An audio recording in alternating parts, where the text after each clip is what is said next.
sommes en train de parler de la domination. Alors dis à ton voisin d'à gauche la domination, celui de derrière la domination, celui d'à gauche la domination.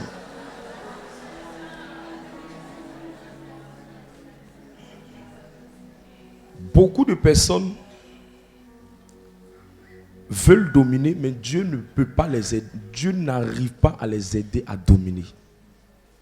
Dieu veut, mais Dieu ne peut pas. Dieu veut, mais Dieu ne peut pas. Pourquoi? Parce que 80% de ces personnes-là ont un certain nombre de choses qu'ils ne maîtrisent pas. La domination, c'est l'influence. La domination, c'est l'impact. La domination, c'est l'ascension. La domination, c'est l'élévation. La domination, c'est la grandeur. La domination, c'est une position que Dieu te donne dans le but de faire de toi une lumière dans un domaine bien précis. La domination, c'est une position que vous occupez de façon légale, de façon loyale, qui vous donne d'être seul dans un environnement. La domination, c'est la position de Dieu dans la vie de quelqu'un pour gagner d'autres personnes. La domination, c'est prendre le dessus des choses. C'est ne pas être victime des circonstances, mais c'est de dominer les circonstances. C'est de ne pas être assujetti par les événements, mais c'est d'influencer les événements, ou en d'autres mots, de marcher sur les événements. Quelqu'un est avec moi? C'est pourquoi le livre de Jean 1 et de Genèse, le chapitre 1, verset 26, que nous allons lire, Genèse, le chapitre 1, verset 26, nous explique un peu des éléments importants sur ça. Je proclame la parole du Seigneur. Genèse, le chapitre 1, à partir du verset 26. Puis Dieu dit, faisons l'homme à notre image, selon notre ressemblance, et qu'il domine sur les poissons de la mer, qu'il domine sur les poissons de la mer, sur les oiseaux du ciel, sur le bétail, sur toute la terre, et sur tous les reptiles qui rampent sur la terre. Écoutez, le texte est tellement clair, le texte est tellement simple, le texte est rempli de profondeur. On peut faire toute une année d'enseignement sur ce texte. Amen. Mais j'ai décidé cette année de ne pas faire l'étalage, de ne pas chercher seulement à faire l'étalage d'un savoir, mais de me concentrer sur comment faire pour que le message que je vais prêcher, même la personne qui a 8 ans dans la salle puisse comprendre facilement.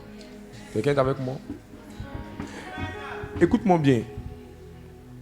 Ce qui fait que les gens ne dominent pas, c'est que eux-mêmes, ils n'ont pas travaillé sur la qualité de leur relation avec Dieu.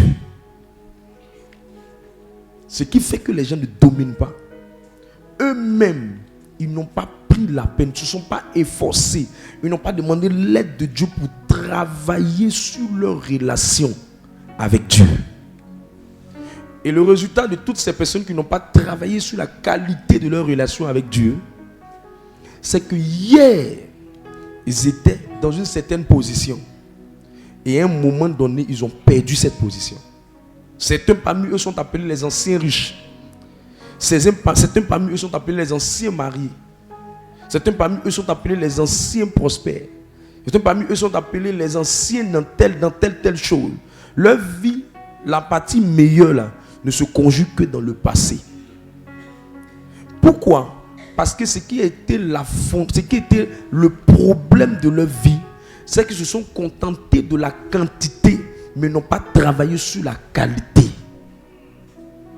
La quantité, c'est tout ce que tu vas recevoir. La qualité, c'est le style de vie que tu développes avec Dieu.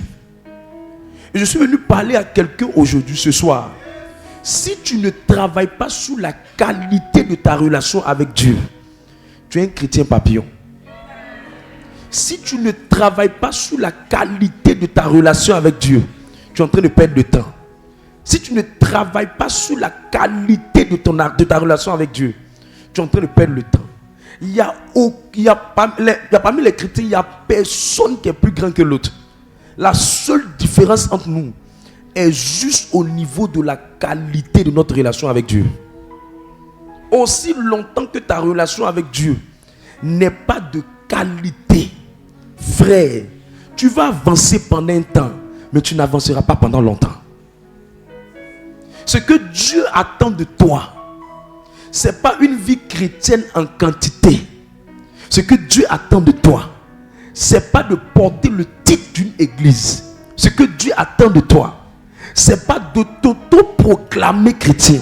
Ce que Dieu attend de toi, ce n'est même pas le fait même que tu aies porté une croix comme je la porte. Ce que Dieu attend de toi, c'est la qualité de la relation que tu as vis-à-vis de lui. C'est pourquoi la Bible dit dans le Jean 15, à partir du verset 5, il dit: séparés de Dieu, vous ne pouvez rien faire. On reconnaît tous ici que Dieu, il est en nous, il vit en nous. Mais pourquoi est-ce que la Bible dit qu'on peut être séparé de Dieu? C'est parce que simplement la Bible veut nous enseigner sur quelque chose d'essentiel. L'essentiel là, c'est combien de fois entre toi et Dieu, il y a une certaine relation. C'est pourquoi des hommes de Dieu peuvent aller à l'enfer. C'est pourquoi des anciens chrétiens peuvent aller à l'enfer. C'est pourquoi quelqu'un même peut être baptisé et partir à l'enfer. C'est pourquoi certaines personnes même peuvent être longtemps à l'église, mais sans toutefois rencontrer Dieu. Parce qu'ils ont misé sur seulement l'extérieur. Ils ont misé sur seulement la quantité, mais n'ont pas travaillé sur la qualité. Je peux te dire quelque chose? La qualité influence même ta santé spirituelle. Si ta vie spirituelle est de qualité, ta manière même de marcher avec Dieu, ça va déteindre sur ça. Je crois même qu'on ne doit même pas chercher à demander aux gens de laisser le péché. Mais on doit plus demander aux gens de chercher à avoir une profonde relation avec Dieu. Et naturellement, si tu es proche de quelqu'un, tu finiras par ressembler, ou ce que cette personne va finir par déteindre sur toi. Naturellement, il y a des choses qu'on ne te dira pas d'arrêter, tu vas arrêter. Mais la concentration de beaucoup d'entre nous, c'est de mettre l'accent sur comment on va faire pour recevoir. Mais on ne met pas l'accent sur comment on va faire pour avoir une relation de qualité avec Dieu. Je veux prier pour quelqu'un. Que cette année 2025, ta relation avec Dieu soit une relation de qualité. Lis-moi Jean le chapitre 15, verset 5. Jean 15, le verset 5. Je suis le cep, vous êtes les sarments. Celui qui demeure en moi et en qui je demeure porte beaucoup de fruits, car sans moi... D'autres versions, peut-être la version c'est meurt. Oui, vas-y, lis dans ta version, il ne faut pas t'occuper de ça. Car sans moi, vous ne pouvez rien faire. Vous ne pouvez rien faire. D'autres versions disent: séparés de moi, vous ne pouvez rien faire. Écoute, le problème de beaucoup de gens, c'est qu'ils veulent porter beaucoup de fruits. Mais ils ne savent pas que le fait de porter beaucoup de fruits est le résultat d'une relation de qualité. Dieu ne triche pas. Dieu ne ment pas. Dieu ne trahit pas. Mais Dieu agit sur la base de la qualité de ta relation avec lui. C'est pourquoi la qualité de la relation ici va agir sur ce que tu vas avoir. Il dit que c'est parce qu'il demeure et tu demeures que la conséquence, tu vas porter beaucoup de fruits. Beaucoup de gens cessent à porter du fruit.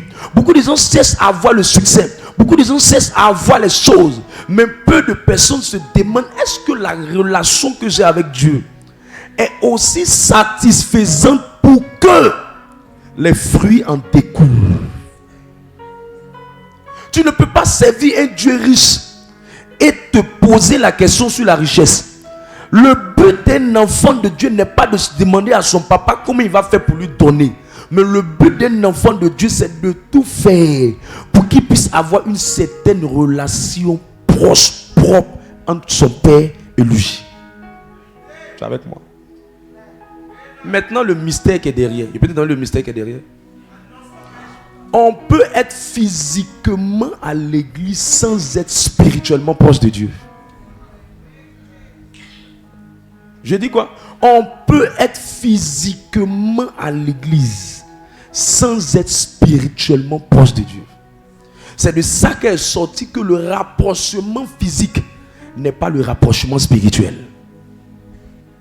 Tu peux être quelqu'un qui connaît toutes les expressions spirituelles sans être réellement transformé à l'intérieur. Le problème de beaucoup de personnes, c'est qu'ils se disent que comme physiquement ils sont proches d'un homme de Dieu, proches d'une communauté, proches d'une assemblée, proches, ça résulte aussi du fait qu'ils seront proches de Dieu. Non. Ce que Dieu veut, c'est la qualité de ta relation. Ce que Dieu veut, c'est la qualité de ton rapprochement. Ce que Dieu veut, c'est la profondeur. C'est pourquoi quand deux personnes se sont aimées et que leur relation n'était pas une relation, leur amour n'était pas un amour de qualité, ça réjaillit sur la longévité. Tout ce qui ne dure pas a commencé faux. Et beaucoup de chrétiens ont commencé avec Dieu sans travailler sur la qualité de leur relation avec lui. Dieu, tu peux tromper les hommes, mais Dieu, tu ne peux pas le tromper. Tu peux mentir aux hommes, mais Dieu, tu ne peux pas mentir à Dieu. 2 Corinthiens 5, 17.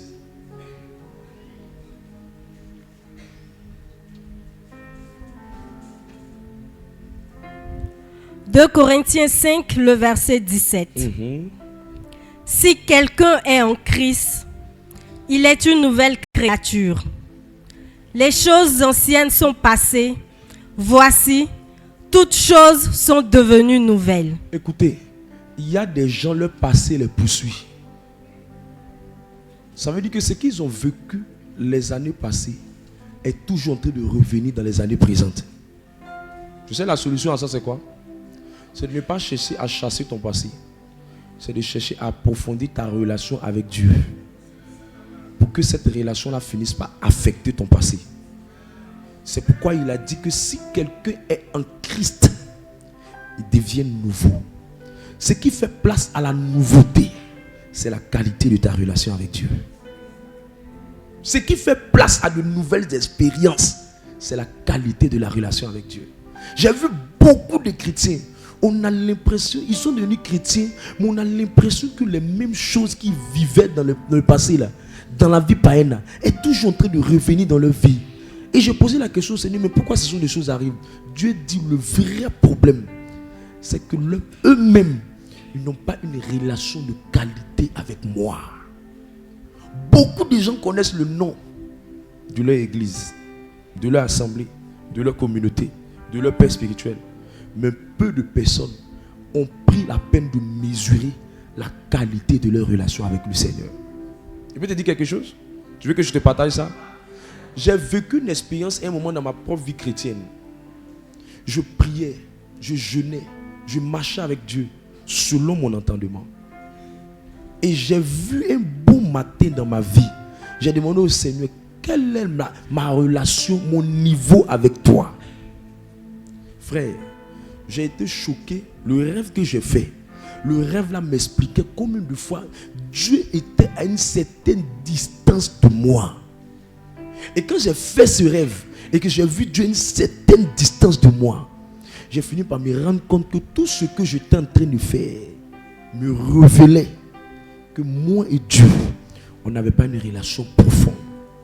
Et c'est ça qui fait que plusieurs chrétiens se séduisent eux-mêmes. Est-ce que tu peux demander à ton voisin, est-ce que ta relation avec Dieu est clean?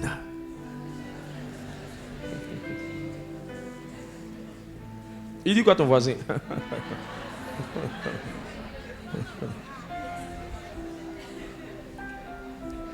Non, moi là je n'ai pas la chance avec les hommes. Au fait, ce n'est pas les hommes le problème. Ta relation avec Dieu n'est pas encore correcte. Ta marche avec le Seigneur, c'est pas encore propre. Ta marche avec Dieu, là, c'est pas encore sincère et c'est pas encore sérieux. C'est pourquoi tu badines. C'est pour ça que tu as l'impression que les choses reviennent dans ta vie. C'est pour ça que tu as l'impression que tu es en train de vivre un cycle bizarre d'événements que tu ne comprends pas. Le vrai problème, c'est ta relation avec le Seigneur. Quelqu'un va me dire, mais il y a des personnes même qui n'ont même pas certaines choses, ils n'ont même pas une relation avec le Seigneur, mais ils ont ceci. Il dit, écoute, ils sont en train de courir dans le sac. Ils sont en train de courir dans le sac. Je te dis, ils sont en train de courir dans le sac. Il y a des gens qui sont en train d'aller se marier pour divorcer. Il y a des gens qui sont en train de juste de construire des maisons dans lesquelles ils ne vont pas habiter eux-mêmes. Il y a des gens qui sont juste en train d'entreprendre des affaires dans lesquelles ils ne vont pas jouir. Pourquoi? Parce que tôt ou tard, ce que tu es dans le spirituel finira tôt ou tard par t'affecter dans le physique. C'est une question de temps. C'est quoi les gens appellent les eu des problèmes quand je faisais ça? C'est quoi les gens appellent, je ne sais pas qu'est-ce qui m'est arrivé quand j'entreprenais. Je ne sais pas qu'est-ce qui m'est arrivé quand j'étais dans cette relation. Je ne sais pas qu'est-ce qui m'est arrivé quand j'ai commencé à faire mes affaires. C'est quoi les gens appellent ça? C'est quoi les gens appellent blocage? Le blocage, c'est juste le reflet de ce que ta relation avec Dieu a produit. C'est juste le reflet de ce que ta relation avec Dieu a produit. Et puis ce qui est mystérieux dans cette affaire, c'est que humainement parlant, quand tu te vois, tu as l'impression que ta relation avec Dieu est clean. Parce que tu penses dans ta tête que tout ce que dans la manière dont tu marches avec le Seigneur, là, Dieu apprécie ça. Souvent, essaie de demander au Seigneur. Il te dira que la manière dont tu marches avec lui, là, ça l'énerve.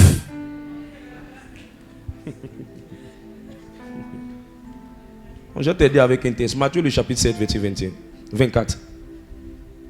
À un moment donné, nos ministères vont finir par être remplis de chrétiens tapioca.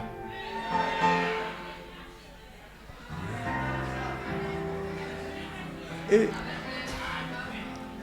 ils vont gonfler. Des chrétiens garis, mélangés avec un peu d'eau.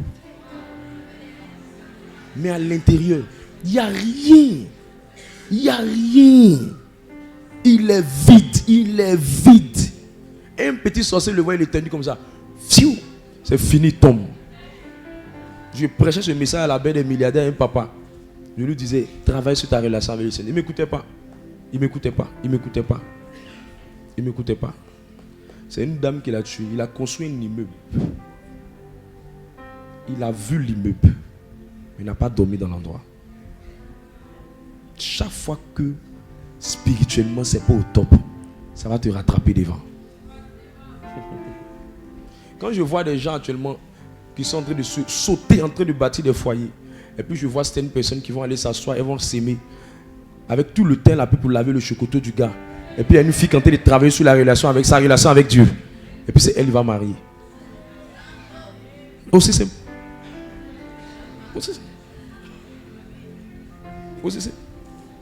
La Bible dit que les païens vont vendre leurs richesses aux chrétiens. Ça veut simplement dire quoi?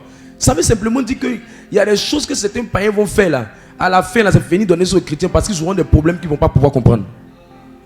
C'est pas moi qui ai écrit, c'est la Bible. C'est pour ça, mise sur la qualité de ta relation avec Dieu. J'ai dit, Dieu n'est pas lié à une ethnie. Il n'y a pas Dieu des blancs, Dieu des noirs. Dieu est Dieu. Si ta relation avec lui est propre, il va te répondre. Est-ce que Dieu ment? Allons-y. 7, le verset 24. C'est pourquoi quiconque entend ces paroles que je dis et les met en pratique sera semblable à un homme prudent qui a bâti sa maison sur le roc. Bon, prends le verset 21 directement. C'est une partie dedans qui m'intéresse. Verset 21.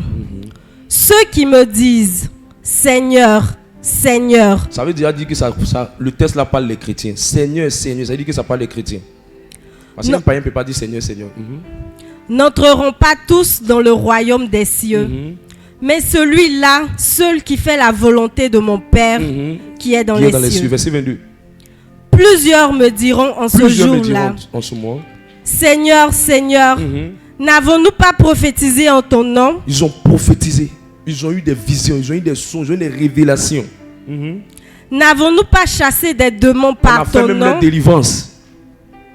Et n'avons-nous pas fait beaucoup de miracles par ton nom? Ils ont vécu des expériences miraculeuses. Alors je leur dirai ouvertement. Je ne vous ai jamais connu. retirez-vous de moi, retirez-vous de moi. vous qui commettez l'iniquité. Ça veut dire, ils ont fait toutes ces choses-là sans avoir une relation avec lui.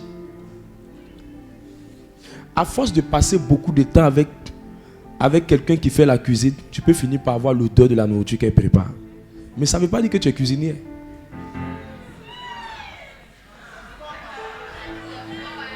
Ça ne veut pas dire que tu es cuisinier.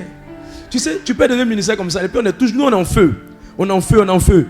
Tu as le feu sur toi, ça fait que les démons ne te touchent pas. Mais ça ne veut pas dire que tu es converti. Oui, je te dis la vérité. Tu peux donner un ministère comme ça, et puis la grâce là te localise. Mais ça ne veut pas dire que tu es converti. C'est de ça qu'il est en train de parler. Il veut te dire, après les 4 murs là, toi-même, qu'est-ce que tu développes avec ton Dieu? Qu'est-ce que tu développes? C'est le vide, c'est du bruit, c'est rien de bon, c'est rien de concret. Rien. 4 choses qui influencent la qualité de ta relation avec Dieu. Je peux te parler de ça? Et puis on va terminer. Trop de gens, regarde ton voisin, il faut dire pardon, ne va pas à l'enfer. Ne va pas à l'enfer.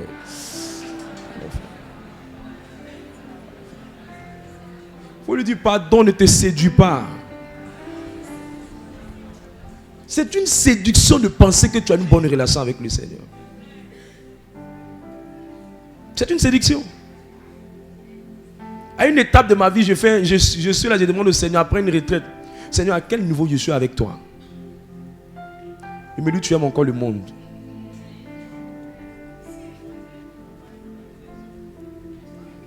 Aïe! C'est sorti comme ça, bé. Ça dit, je leur dirai ouvertement. Et au fond de moi-même, quand j'ai entendu la parole, ça m'a blessé. Parce qu'il me dit, vraiment. Hein? Mais quand je suis rentré en moi-même, j'ai vu que mon cœur était encore partagé. Et le Seigneur me donner une image. Il me dit, voilà telle expérience, voilà telle expérience, voilà telle expérience. Normalement, tu ne devais pas faire ça, tu ne devais pas agir comme ça. Et je me suis rendu compte que j'étais un chrétien mondain. Regarde ta voisine, elle est mondaine.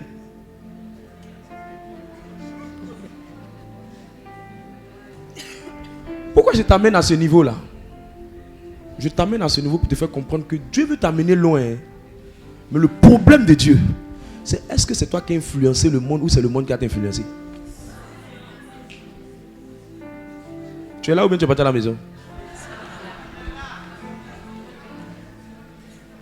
Est-ce que c'est toi qui vas influencer le monde ou c'est le monde qui va t'influencer? Quand vous entendez quelqu'un qui dit, elle a eu travail, elle n'a plus le temps de venir à la prière. C'est quoi qui fait ça? Ce n'est pas le travail. Hein. C'est que sa relation avec Dieu était embrouillée. Parce que quand vous êtes proche de quelqu'un, rien ne veut vous donner de vous séparer de la personne. Mais quand vous n'avez jamais été proche de la personne qui vous a aidé par miséricorde, parce que des personnes que Dieu aide par miséricorde, il leur fait un peu de miséricorde pour juste leur donner quelque chose. Mais après ça, il veut leur permettre de se rattraper, mais ils ne se rattrapent pas. Et tu vois, plein de chrétiens sont comme ça. Ils ont reçu des choses, mais après, voilà pourquoi on voit beaucoup de foyers qui sont abîmés. Voilà pourquoi on voit beaucoup de gens qui travaillent mais qui sont malheureux. Voilà pourquoi on voit beaucoup de personnes qui ont réalisé mais ils ne sont pas heureux. Voilà pourquoi on voit beaucoup de personnes qui sont à certain niveau mais ils n'arrivent pas quelque part. Pourquoi? Parce qu'ils n'ont pas travaillé sur la qualité de leur relation avec Dieu. Tout ce que tu aimes faire et tout ce que tu fais, Dieu se rassure. Est-ce que ta relation avec lui est propre avant de te donner ce que tu veux avoir? Je te dis. Souvent Dieu te donne les choses par miséricorde. Quelqu'un a dit non, moi-même Dieu même est tellement prêt pour moi qu'il me donne certaines choses. Je te dis la vérité. Avoir les choses n'est pas le synonyme que tu jouis de la chose. Il y a des gens qui sont mariés mais sont malheureux. Je sais de quoi tu parles. Je te regarde dans tes yeux pour te dire ça. Tu es malheureuse. Quand tu vois quelqu'un qui est malheureux dans son foyer, tu sais. Tu sais pourquoi? Parce que tu as reçu. Mais tu n'as pas travaillé à d'abord ta relation avec le Seigneur. Si Dieu n'est pas ton mari, aucun homme ne peut te rendre heureux. Je dis, si Dieu n'est pas ton mari, aucun homme ne peut te rendre heureux. C'est pourquoi avant que Ève ne vienne dans la vie d'Adam, Adam avait déjà une relation avec Dieu. Et c'est la résultante de sa relation que Dieu dit, il n'est pas bon maintenant que tu sois seul. Mais Dieu passait le temps avec Adam Mais Dieu a trouvé qu'il n'était pas bon pour lui de rester seul, malgré qu'il avait une relation avec lui. Donc c'est le Adam qui avait une relation avec Dieu que Dieu a trouvé qu'il n'était pas bon. Toi-même, ta relation avec le Seigneur est mitigée. Tu vas venir prendre l'enfant de quelqu'un pour dire que tu vas vivre avec elle. Tu peux même pas être une couverture pour elle parce que tu es un papa qui ne prie pas, qui ronfle, qui dort. C'est pour avoir des enfants qui sont en train de se promener pour monter sur les bus. C'est quelle famille ça? C'est quelle famille ça? C'est ça qu'on appelle être heureux là? C'est ça qu'on appelle être heureux là? Si c'est ça, c'est qu'on ne se marie pas, qu'on s'asseye à la maison. Si c'est ça là un foyer, si c'est ça là un foyer, et puis avoir c'était nage, puis commencer à marcher comme si on était danser le gobi. C'est quoi ça? À un moment donné là, ne soyez pas impressionnés par ce que vous voyez. Je vous dis la vérité. Il y a beaucoup de gens qui ont raté une certaine étape de leur vie parce qu'on ne leur a pas enseigné ça. On leur a dit qu'il fallait qu'ils accumulent les biens et les richesses. Mais on ne leur a pas montré comment il fallait jouir des biens et des richesses. Pour jouir de tout ce que Dieu te donne, de jouir de tout ce que le ciel te donne, il faut avoir une profonde relation avec le Seigneur. Sinon tu seras malheureux avec ça. Tu seras malheureux avec ça. Tu seras malheureux. Tu as ça mais tu n'es pas joyeux. Tu as ça mais tu n'as pas le bonheur. Allez voir l'Occident. Les gens quittent l'étage et se jettent pour tomber. Allez voir l'Occident. Les gens divorcent comme du pain. Pourquoi? Ils n'ont pas de relation avec le Seigneur. La crainte de Dieu est en train de disparaître dans nos assemblées parce que les gens n'ont pas de relation avec Dieu. Quand vous avez une relation avec le Seigneur, il y a des choses que vous allez développer à l'intérieur de vous. Que le Seigneur te vienne en aide. Que le Seigneur te vienne en aide. Écoute, 4 choses qui permettent d'avoir une relation de qualité avec le Seigneur. La première chose, c'est connaître Dieu. Je n'ai pas parlé d'entendre parler de Dieu au sanctuaire marial. C'est connaître Dieu. Il y a une différence entre ton modérateur t'a prêché et puis tu as fini par expérimenter le Seigneur. La Bible dit que les gens nous ont parlé, mais nos yeux nous l'ont vu. Tant que tu n'es pas arrivé à un niveau, tes yeux l'ont vu. On va te forcer à venir prier toujours. Parce que tu n'es pas converti.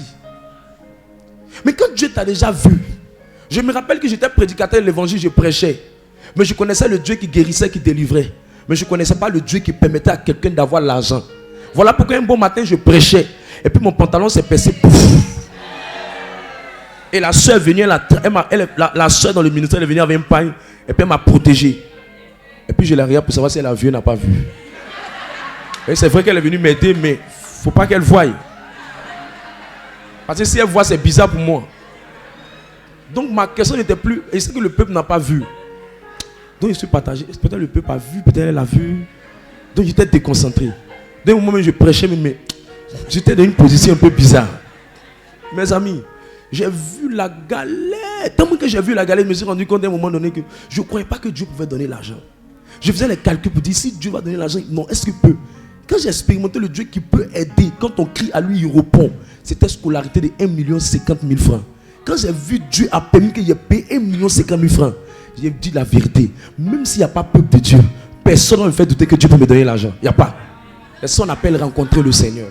Rencontrer le Seigneur, c'est expérimenter la facette de Dieu. Regarde ton voisin. Est-ce que tu as une relation de qualité avec Dieu?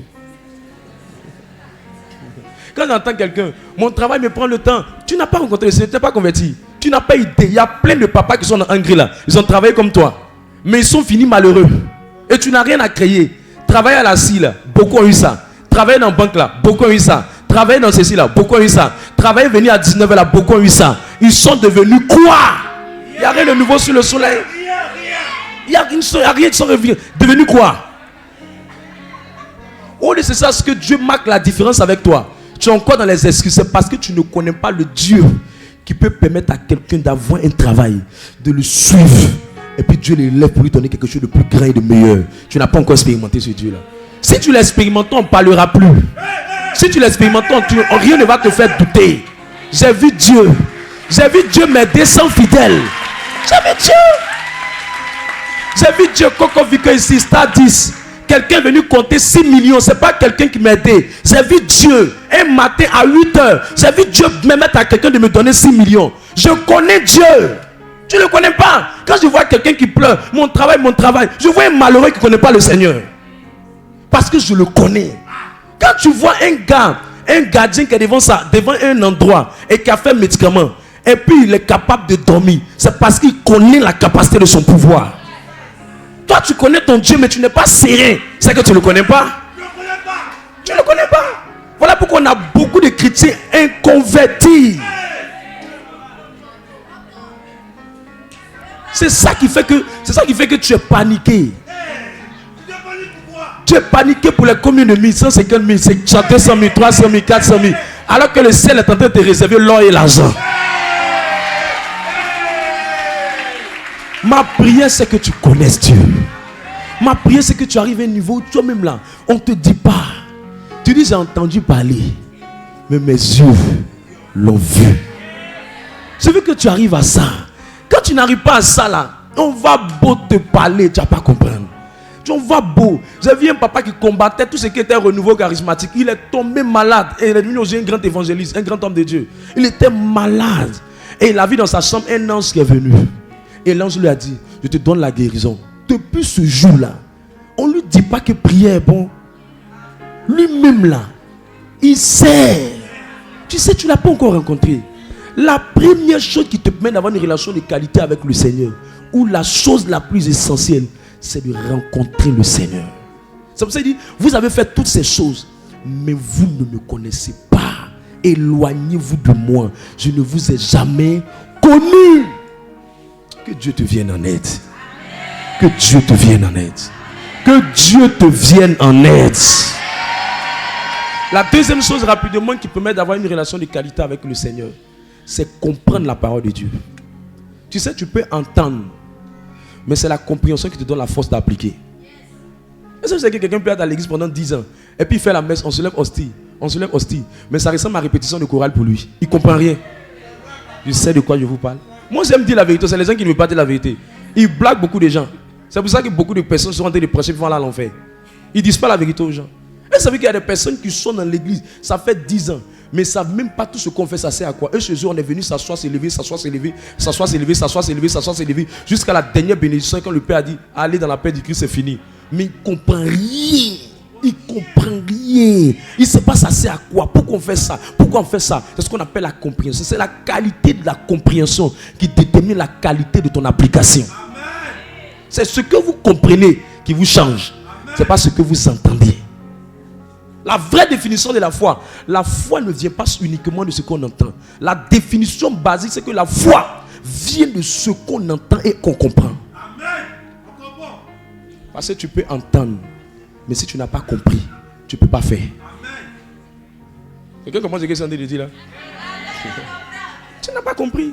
Tu n'as pas compris. Quand Ivoirien a compris, il fait comment? Ça veut dire, c'est bien rentré. Je prie pour toi. Que cette année 2025, tu puisses comprendre. Reçois l'aide de Dieu. Reçois l'aide de Dieu. Reçois l'aide de Dieu. Reçois l'aide de Dieu. Reçois l'aide de Dieu. La troisième chose, qui est le signe fondamental, qui est le nœud de quelqu'un qui a une relation de qualité avec le Seigneur, c'est que la personne développe un amour profond pour le Seigneur. Un amour profond pour le Seigneur. Un amour profond pour le Seigneur. Quand vous commencez à aimer Dieu au point où les choses qui sont autour de vous ne disent plus rien, c'est que vous avez commencé à rencontrer le Seigneur. S'il n'y a pas l'amour, c'est une perte de temps. Rien ne peut faire. Quand tu vois quelqu'un qui voit la vie chrétienne comme un fardeau, c'est parce que sa vie chrétienne n'est pas assise sur l'amour de Dieu. Sa vie chrétienne est une vie chrétienne comme ça, hasardeuse. Mais quand ta vie chrétienne est de qualité, c'est que c'est une vie chrétienne qui a pour base l'amour du Seigneur. Aimer Dieu. Aimer Dieu. Je vous dis la vérité. Quelqu'un n'arrête pas de pécher parce que seulement il n'a pas envie de pécher. Quelqu'un arrête de pécher parce que son niveau d'amour pour Dieu est fort. Je me suis rendu compte qu'on ne prie pas pour dire Seigneur, je veux arrêter de pécher. Prie pour dire Seigneur, donne-moi de t'aimer beaucoup. Si ton amour grandit, c'est bizarre, ton comportement va changer.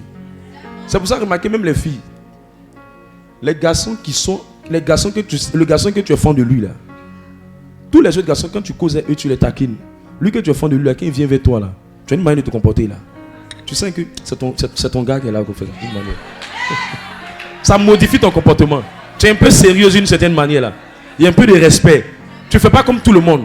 Mais tu sais que c'est mon moron. Hein. Ça veut dire quoi? Ce que tu as comme sentiment pour lui modifie ton attitude vis-à-vis de lui. Quand vous aimez profondément le Seigneur, progressivement, ça va modifier certains comportements que vous avez. Et vous allez le mettre en priorité. Vous allez le mettre en avant. Vous allez le mettre au devant de tout. On ne vous forcera pas, mais vous-même vous chercherez comment faire pour plaire au Seigneur. Les gens qui aiment cherchent à plaire. Les gens qui aiment cherchent à suivre. C'est ceux-là que le Seigneur arrive à enlever, arrive à faire grandir. La relation que vous développez avec Dieu est le fruit de l'amour que vous avez pour le Seigneur. Aimez Dieu profondément. Demandez à Dieu de vous aider à l'aimer. Ça va faire que vous allez marcher facilement dans les voies du Seigneur. Ça va faire que tout ce que Dieu mettra dans vos mains, il n'aura pas peur. Il y a un saint qui a dit, aime et fais tout ce que tu veux. Parce qu'il sait que l'amour devient simplement un baromètre de contrôle des mauvaises actions lorsque l'amour est profond. Je prie que l'amour de Dieu rentre dans ton cœur. Je prie que l'amour de Dieu remplisse ton cœur. Je prie que l'amour de Dieu affermisse ton chemin. Je prie que tu ne te perdes ni à gauche ni à droite, mais que tu aimes profondément le Seigneur. Que tu vives pour Dieu et que tu suives Dieu réellement. Et que rien ne branle ta marche avec le Seigneur. Et que rien ne te distrait dans ce que tu veux faire. Que rien, que rien, que rien. Au nom de Jésus-Christ. Amen.